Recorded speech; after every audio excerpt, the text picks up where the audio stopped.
Great morning, man. Fired up. Brand new week, brand new opportunities, brand new life, brand new day, brand new. Roxy and Aubrey here, and super excited to get a new week started with Triple M Monday Morning Motivation. Thank you everybody that's on live and everybody that's watching the recording.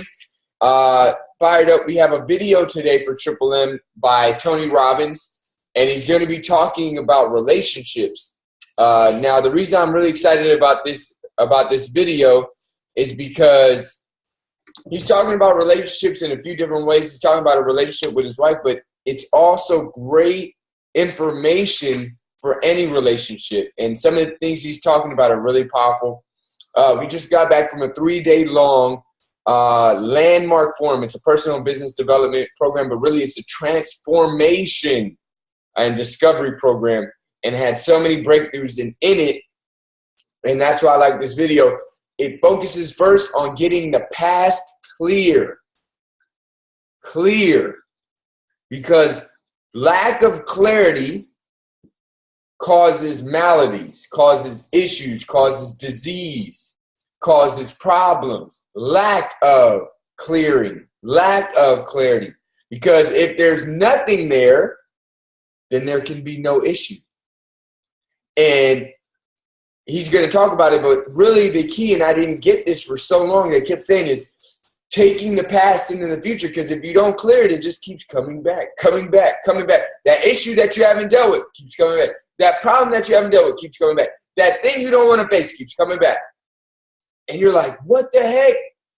And it's because you haven't cleared it. I haven't cleared it. That's what it was. So this is going to give you guys some insight. Get your notebooks out.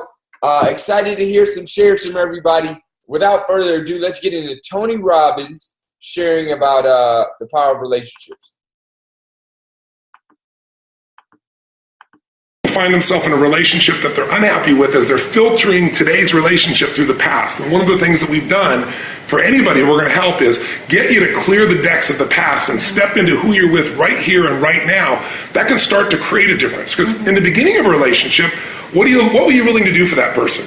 Anything, right? Anything, whatever it takes. Now, after a few months or a few weeks or a few years, all of a sudden you're saying, would you take out the trash? And in the beginning you're like, whatever you want, the trash, I'm happy to do it for you. Now it's like, what do I look like, your janitor? So learning how to be able to create that aliveness again and not filter your partner through an old story is one of the most important things you can do to have a passionate relationship. I found in my life for years, I had a relationship with someone who was a great lady, and we had tons of love, but very little passion, and I wanted more passion. But I didn't understand what the triggers were. I didn't understand the differences in values and rules. I didn't know how to shift anything. Nobody teach you this. And so I'd be in this experience where it's like, wow, I remember being on stage vividly in a room that would have been my ultimate years before. It was at the Continental Center in New York City. There were 13,000 people in the room, 12,000 something hundred, almost 13,000 people. And I was doing my gig, and we were rocking. Like what we're doing here with 5,000, imagine 13,000.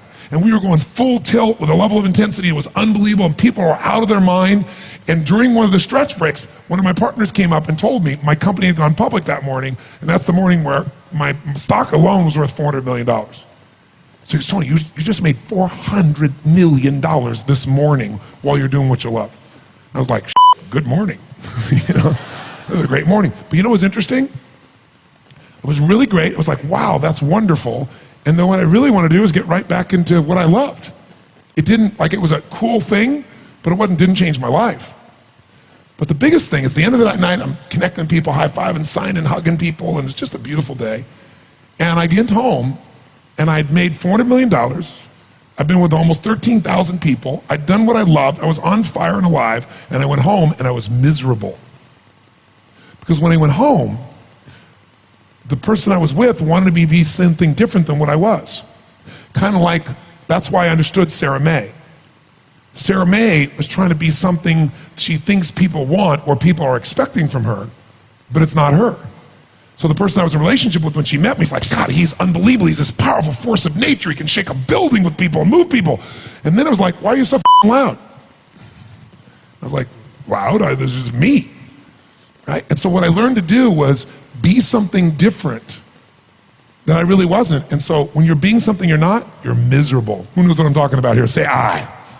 And I'm such a lover. I love people. I never want somebody to not be happy. So I would always sacrifice everything to try to make somebody happy, but by not being who I was. There was nothing wrong with her. I was just miserable because I didn't understand the game. When I finally figured this process out, and by the way, guess how I did it? I interviewed people. I had a couple guy was 92, woman's 89, came to my Date with Destiny seminar, and these two were physically all over each other all the time. I mean, so much so it was like, get a room. I mean, this is hard to watch, right? And everybody in the whole seminar noticed it, so I finally brought them on stage and interviewed them.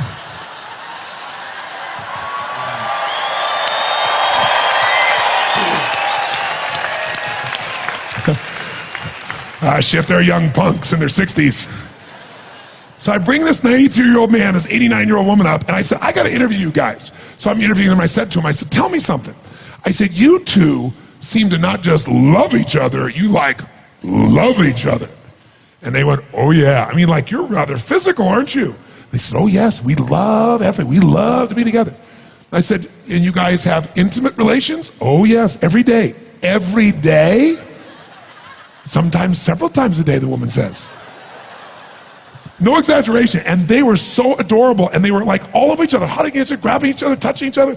And I said to him, I said, okay, there are a lot of people that think when you're together 3, 4, 5, 10 years, there's nothing new. They said, nothing new. They just aren't being flexible enough. They're not trying new things. I said, well, tell me something. What's your belief about, how do you stay intimate? The woman says, well, you can't just talk. You got to touch. And she said, touch lots of things. And she's so adorable. And so I said, so you guys have this passion all the time? Yeah. And I said, what's your belief? And he said, well, we believe that it's never boring because we believe there's nothing ugly between two people who love each other, nothing dirty between two people who love each other. She said, yeah, here's our rule. We try anything once, and if we like it, we do it again. So I spent 5 years interviewing people who've been together 20, 30, 40, 50 years, and they don't just have love, they have passion. They're not hanging out, they love each other, and it changed the game for me. And the biggest change in my life, I would give up everything in my life without no exaggeration, no hyperbole, everything I've ever learned, everything I've ever done for the relationship I have with my sage. She has been I'd die for this woman, no exaggeration, but I couldn't have gotten to that place if I hadn't been through all those other places first. And the gift that I've got in that area is a gift you deserve. And anybody can have it. You could be with somebody together for 10 years and you could reignite it because you just didn't know the triggers. Or some of you may find that you're in a relationship where truthfully, you are nothing in common. You're just scared shitless to end it because you're afraid of being alone. But there's a way to do this in a way where things can be elegant, but you can be free and you can bring to your life what you deserve. I tell people one thing. If you're not happy in your intimate relationship, you're not happy. Because I don't give a shit how hard you work. I don't care how much money you make, how many trophies you get. In the end, if you don't have that aliveness and passion, a part of you is dead inside. It's one thing to have strategies to know how to fix things, but oftentimes you don't apply what you know because you got a story about your relationship, a story about your partner. They don't really care. You've got frustrations or pains or disappointments that got interpreted in the past, and now you're generalizing about your partner. And whenever we generalize about anybody, we do them a disservice and ourselves as well. So maybe this week during Valentine's Week is maybe discover what are the empowering stories about your relationship. If you ask a couple, how did you meet? And they talk about it with such passion, excitement, the relationship's still alive. If they go, yeah, we met, this is what happened, and we bumped into each other, there's no energy for it. Even the story of how you met affects you. It does. So part of this week, you might want to take a look at the stories that you tell about your partner to yourself, to your friends, to your partner, because we start to believe our stories. And I always tell people, want to change your life, change your story. Divorce the story of how your partner's not enough, or you'll never find the partner you want if you're single, or the good ones are gone. Whatever's stopping you from getting what you want in a relationship, there's a story about it. If you can uncover it, you can get rid of it. Divorce your story and marry the truth. The truth is always something that will empower you much more. And that truth of that magnification, remembering, it's like one of the gifts that we give each other, especially actually at a time like this, like Valentine's Week, is actually reliving those moments, reliving the magic and appreciating the magic And it's just, I don't know, it infuses into your life rather than looking and letting those stack up for you become frustrations. And the story knowing that this man, I was born to love this man. I love that story. And God gifted me for all that I've done with millions of people, the good I've done. This has been the gift of my life I've gotten from that. I believe that's my positive karma. That's the core story I believe about this woman.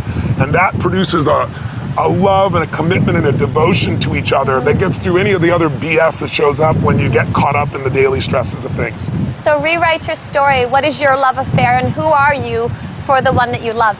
And if you're single, it's time to rewrite the story of who you are and the one that you're going to attract, because whatever we focus on, wherever, we all know, wherever energy goes, wherever focus goes, energy flows. So your story controls the energy of your life. If you think all the good ones are gone, it's self-fulfilling. You know, if you're overweight and you aren't losing weight, the strategies are there, but you're not doing it because you go, I've tried everything. You haven't tried everything, not all the good ones are gone, and your partner who's right with you, if there was ever a passion, that passion can be brought back to life with the right strategies, but first you got to have the story that says it can. What really is important, though, is if you consistently feel like there's a loss of attraction in the relationship, it changes your filter on each other's behaviors. It does. And it goes to the second stressor now. All of a sudden, with a loss of attraction, there's an increase in irritation, there's irritation. Yeah. People start to get very often where they get emotionally stacked, like little things start to bug them. And in worst case, they get to stonewalling. So we'll give you an example. There's 4 R's that we talk about that actually this came out of a couple of our friends who are both relationship experts who got divorced, but they learned from that experience, and they both were trying to figure out what destroyed their relationship. And they were sharing with us, and they said, well, the first thing is there's that initial resistance, you know, where somebody says something or somebody does something, your partner does it, and you're like, oh, you know, wish they wouldn't do that, but you don't say anything because you know it's not appropriate to say anything. It's not that big a deal. But if you don't deal with the resistance level... And you don't, we always call it speaking the unspokens. If you don't speak the unspokens and you don't speak that resistance, then that resistance becomes the next, and it becomes a little bit deeper, which is the resentment. And all of these unspokens and the anchors and the stackings, they all go deeper. Yeah, and what happens when it starts to become a resentment, the way you kind of know that is you start going, why does he or why does she always have to tell that story? Or, you know, why is he always late or she always late? And why do we have to go through this? But you still don't necessarily say much at that stage. It's true, and you feel an emotion sometimes. You just wake up in the morning, you feel a charge, and you don't even know where it came from. And it's just that built up what it was, resistances that you didn't deal with. And by the way, the resistances may have just been your stuff. Absolutely. But the fact that you didn't come and say, gosh, honey, I know this is my stuff, but I was kind of reacting to this thing. It's not you, but I just want to tell you, I got to shift this, or would you help me with this? If you can just talk about it, it's different. But if you don't, that resistance turns into resentment. If that resentment isn't dealt with, it starts to show up as rejection. That's when somebody starts going, why do you always do that? Or they, you know, when you overreact to somebody, you're not reacting to this moment. You're reacting to the fact that it happened again in your mind. And so people, by the way, when you start rejecting them or being really overly harsh, they don't know why you're doing this. And so then they feel really wounded. They tend to then reject you back, and it spirals it even worse. It's crazy 8 that happens, or the rejection of, you know what, I'm out of here. And, you know, in that space, there's words that are spoken that it's just, there's that emotional charge.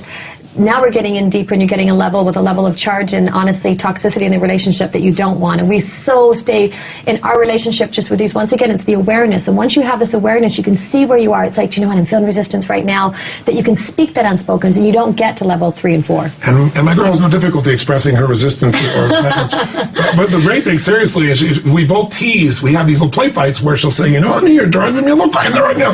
Or I'll do the same thing with her, but we do it not from a harsh place. Not from a harsh, exactly. Yeah, and then it gets the energy out, and then you don't build it up. Right. So there is a 4th level, but we're out of time. So we'll see you tomorrow. Seriously. Well, all right, well, I'll give one more. The last piece is to finish there is when you get to a place where now you're repressing. In other words, resistance grew to resentment. Resentment got yourself to a point of rejection where you're kind of being harsh with each other. Some people get tired of being harsh with each other, and they just surrender. And they're just numb. That's right. They go into what we call learned helplessness, where it's just like, not going to get any better, so it is. And those times, very often, when other couples meet them, they'll say, those guys are best friends. They're great. Yeah. They're neutral. They get along. They never fight. All is well. You know, that's the first thing. The fact they never fight is a little clue, right? Very benign. Because what they do is they lower their expectation for the relationship, and they start filling up through their work or through their kids or through shopping or through something else. And what happens in that relationship is it's really dead. Or maybe it's a decent friendship, but you can be friends with anybody. Again, you can't be intimate with anybody. So our whole thing is about love and passion, not settling for one or the other, like taking it up another notch. And so breaking the pattern of these 4 R's is really critical. If you want to change a relationship, the number one thing you have to do is master your own emotions.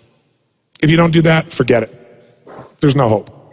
And what's wonderful, though, is it's easy to do if you know how. But none of us have been taught really emotional leadership. Emotional management is the very minimum, much less how to direct and shape ourselves. I don't mean faking your emotions. I don't mean pushing them down. I don't believe in positive thinking, although you may think that from watching, some of the media coverage. I am not into positive thinking. I'm not here tonight to tell you to go to your garden and say, there's no weeds, there's no weeds, there's no weeds, there's no weeds.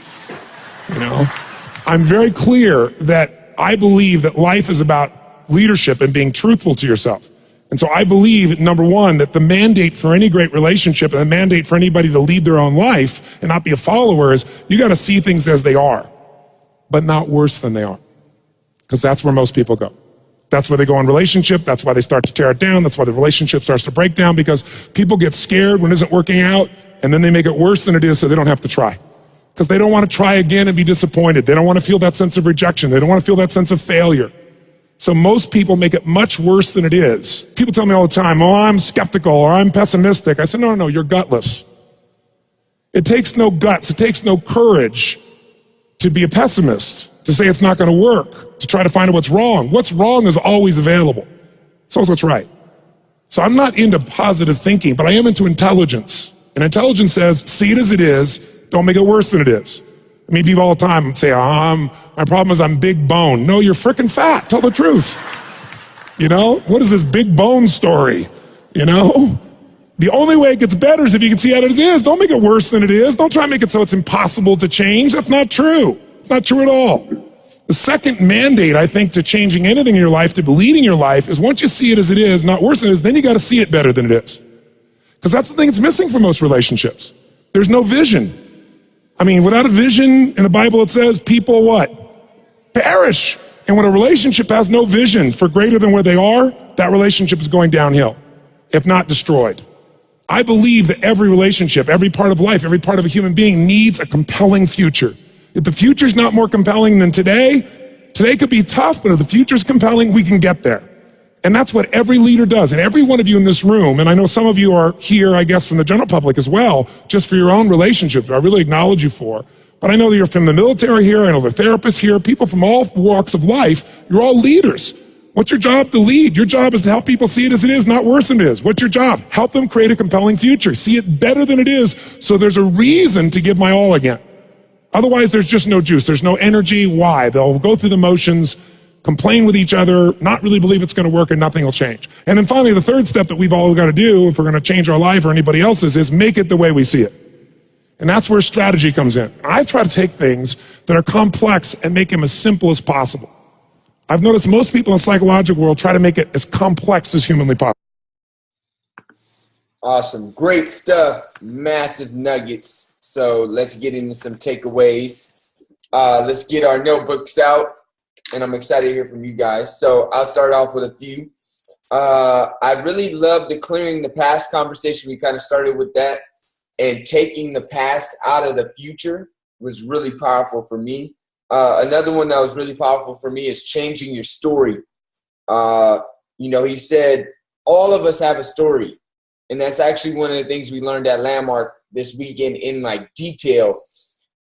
Everything they said, and it makes sense, we're meaning-making machines. Every single thing that happens, the fact that you're on Triple M right now, or you're watching the recording, the fact that I have a blue tank top on, the fact that I have a sweater on, the fact that you woke up this morning feeling a certain way, every single thing we attach meaning to because we're meaning-making machines. Not good or bad. It's not a moral thing. It just is. So when he said you have a story about your relationship, whether it be intimate or not, there is a story there. Does it matter? Does it not matter? Is it fun? Is it not fun? Is it good? Is it bad? Is it this? Is it that? Whatever the story is, there is one. And if you don't believe me, just think about some of your relationships. And think, what do you think about that relationship? And he said, a great strategy to get a better relationship is to create a better story or choose a better story.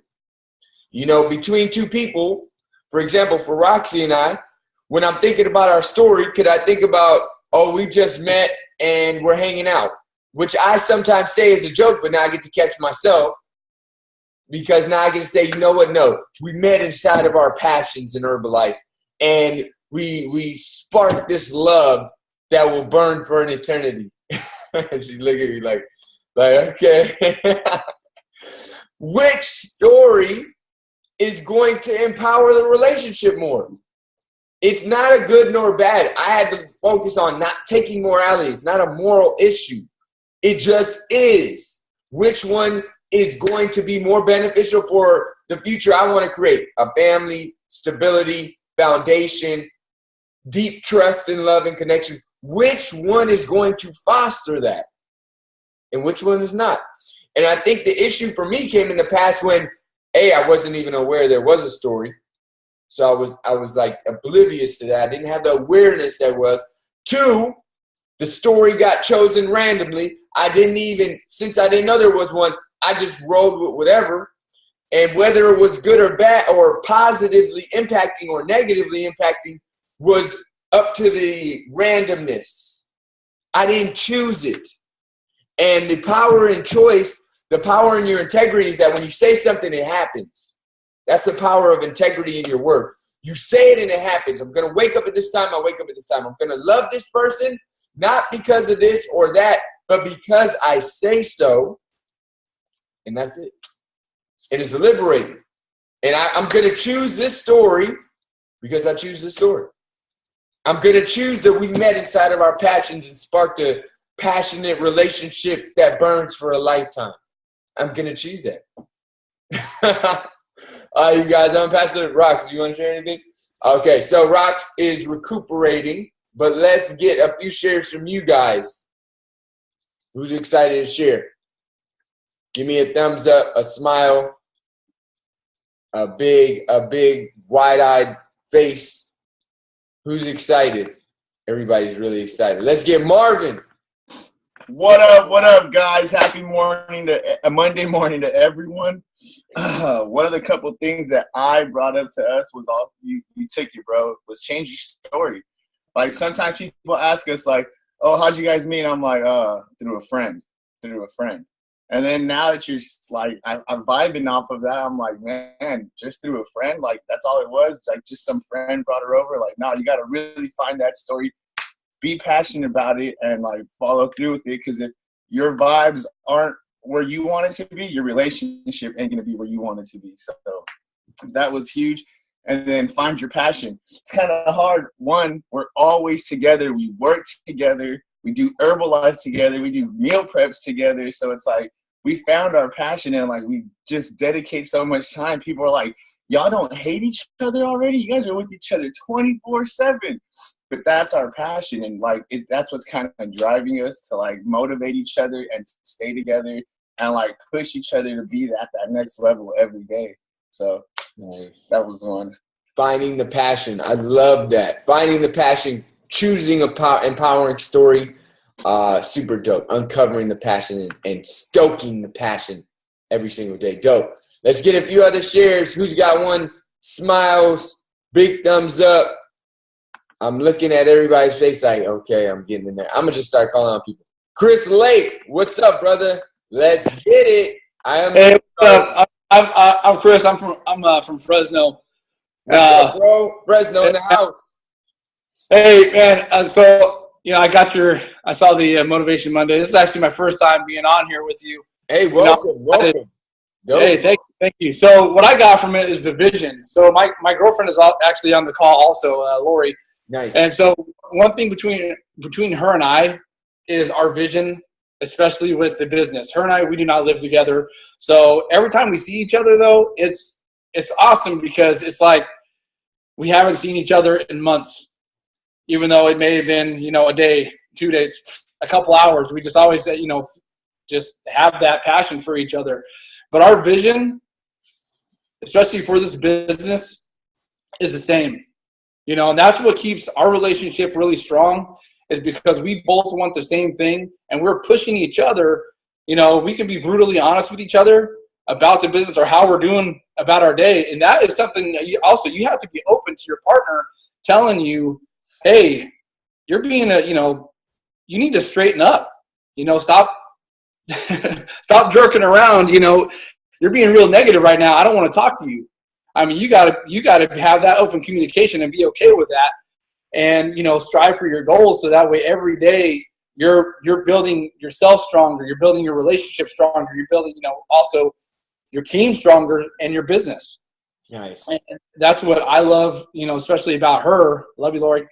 And and she just makes me a better person every day. And we've known each other since elementary school, and so our relationship has just been incredible. And I love every day, and she just makes me want to be a better person for her. Yo, awesome. Thanks, Chris. I really appreciate you tuning in. Fresno in the building, man. Love you guys out there. What I heard was some great insights. Number one, alignment of vision, meaning that they're going in the same direction. You kind of heard Tony Robbins talk about it. Like, he had a relationship early on in his career, and the woman loved him for who he was and then didn't, meaning that he couldn't be himself, meaning that their visions really didn't align. And it's not a good nor bad thing. It just is. Like, taking morality out of it, it's not a good or bad thing, but if you look at it, if your two aren't going in the same direction, and vision creates your future, remember, a vision, without a vision, people will perish. A vision is creating a compelling tomorrow. So if you guys aren't going in the same direction, like even physically, how could you be together? You're not going to wind up in the same place. So having that alignment of vision, like, just take it, for geography. If we're not walking down the same street, how are we going to get to the same place? And it's not a good or bad thing, but it is something to be aware of.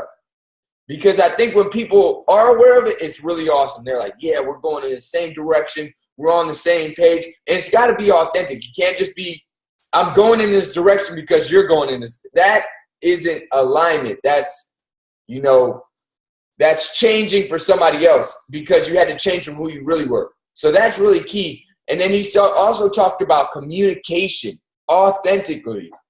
And really, that's so important. And it doesn't have to be, you're doing this or you doing this or I feel this. It could just be being able to communicate authentically. Out of this weekend, we got the opportunity to make so many calls to people that there was stuff with. Maybe it wasn't overtly bad stuff, but there was something there. And to clear the space meant everything. Because communication is the doorway to release, is the doorway to clearing, is the doorway to healing. And that is crucial in a relationship. We got time for one more. Anybody else excited to share? Thank you guys so much for the shares. Anybody else excited to share? Let me see. I saw my girl Susie from Arizona. That was a great video. Thank you, Aubs and Rox. That was deep, Susie. Thank you for that. Awesome stuff. All right, you guys. Anybody else? Everybody good? Everybody's fired up? All right, you guys. Man, it's going to be an amazing. Did I say amazing? It is going to be amazing. Amazing week. Everybody off mute. Let's get this live. What? 2016. Let's get it right now. Right now is the story. 12 days. Let's get it, you guys. Adios. Have a great Monday. Thanks for being on. Thanks for watching. Peace.